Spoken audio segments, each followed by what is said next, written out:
आज हम इस वीडियो में बात करने वाले हैं भारत में पाई जाने वाली विभिन्न प्रकार की प्राकृतिक वनस्पतियों के बारे में। तो आइए हम बात करते हैं भारत में पाई जाने वाली प्राकृतिक वनस्पतियों के बारे में। भारत में पाई जाने वाली वनस्पतियों के कई प्रकार हैं, जिनमें से सबसे मुख्य है उष्णकटिबंधीय सदाबहार वन। फिर इसके बाद आता है जिसको हमने डार्क ग्रीन से मार्क किया है। फिर आता है उष्णकटिबंधीय पर्णपाती वन। अब उष्णकटिबंधीय सदाबहार वन जो हैं ये पूरे साल भर हरे भरे दिखाई देते हैं, और उष्णकटिबंधीय पर्णपाती वन जो होते हैं ये साल में किसी समय पर इनमें पाए जाने वाले जो पेड़ हैं वो अपने पत्तों को गिरा देते हैं, तो इस वजह से ये उष्णकटिबंधीय पर्णपाती वन कहलाते हैं। इसके बाद आते हैं पर्वतीय वन। जैसा कि इसके नाम से ही पता चल रहा है पर्वतीय है, तो हमारे देश में जहाँ जहाँ पे पर्वत हैं उन पर्वतों पर पाए जाने वाले पेड़ों या वनस्पतियों के प्रकार को पर्वतीय वन के रूप में हम वर्गीकृत करते हैं। इसके बाद आता है मैंग्रोव वन। मैंग्रोव वन जो होते हैं वो समुद्र के आसपास के क्षेत्रों में मिलता है, जहाँ पे खारा पानी होता है और मिट्टी का या स्थल या लैंड जिसको हम कहेंगे उसका जहाँ पे समागम होता है वहाँ उसके आसपास एक प्रकार से मैंग्रोव वन दलदली क्षेत्र में जो पेड़ पौधे या वनस्पति उगते हैं उनको मैंग्रोव वन के नाम से जाना जाता है। इसके बाद आता है उष्णकटिबंधीय कटीले वन। अब उष्णकटिबंधीय कटीले वन यानी मिलेंगे तो उष्णकटिबंधीय प्रदेशों में, लेकिन वहाँ पे ज़मीन पथरीली या रेगिस्तानी होगी, और जिस कारण से यहाँ पर क्या होगा, वनों का प्रकार जो हो जाएगा वो कटीले वन यानी झाड़ी नुमा या कांटों वाले पौधों के रूप में हमें देखने को मिलेगा। तो आइए हम बात करते हैं, हमने इनको मार्क कर रखा है उसके हिसाब से हम बात करते हैं कि कहाँ कहाँ पर उष्णकटिबंधीय सदाबहार वन हमारे देश में पाए जाते हैं।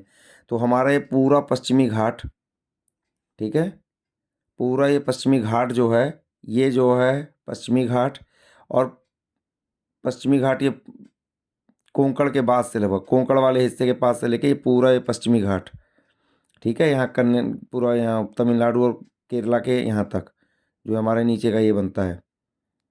और फिर यहीं से चेन्नई वाले हिस्से में कुछ हिस्सा है पूर्वी घाट में, ठीक है, ये भी हमारा उष्णकटिबंधीय सदाबहार वन। और इधर उड़ीसा और पश्चिम बंगाल का ऊपर वाला हिस्सा जो है इस क्षेत्र में, और प्लस असम वाला हिस्सा जो है और पश्चिम बंगाल वाला हिस्सा, और उसके बाद ये लगभग लगभग सेवन सिस्टर्स में जो हैं सारे प्रदेश, आपका मेघालय और असम, मेघालय, नागालैंड, मिज़ोरम, त्रिपुरा, ये सारे प्रदेश हैं, मणिपुर, इन सारे प्रदेशों में हमें उष्णकटिबंधीय सदाबहार वन देखने को मिलते हैं। इसके बाद आता है उष्णकटिबंधीय पर्णपाती वन। उष्णकटिबंधीय पर्णपाती वन लगभग लगभग हमारे इस पूरे क्षेत्र में, ये पूरा उत्तर भारत के मैदान में लगभग लगभग आपका उड़ीसा, आंध्र प्रदेश, तेलंगाना का कुछ हिस्सा, महाराष्ट्र का कुछ हिस्सा, मध्य प्रदेश, छत्तीसगढ़, आपका कर्नाटक, महाराष्ट्र और तमिलनाडु का बहुत बड़ा हिस्सा, ये सब में हमें कौन से वन देखने को मिलते हैं, उष्णकटिबंधीय पर्णपाती वन। और पर्वतीय वन इसी प्रकार से हम जब ऊपर की तरफ जाते हैं तो हमारा जहाँ पे भी पूरा हिमालय वाला रीजन है, तो हमने इसको नेपाल को और भूटान को इसमें मार्क नहीं किया है क्योंकि वो हमारे देश का हिस्सा नहीं, वो अलग देश है। हमने अपने देश में पाए जाने वाले पर्वत और या हिमालय क्षेत्र में पाए जाने वाले जो वन हैं उनको हमने मार्क किया। तो ये हमारा पूरा ये क्षेत्र, ये बीच में हमारा सिक्किम राज्य है ये, और प्लस ये अरुणाचल प्रदेश, ये हमारा क्या है, ये पर्वतीय वन में आते हैं।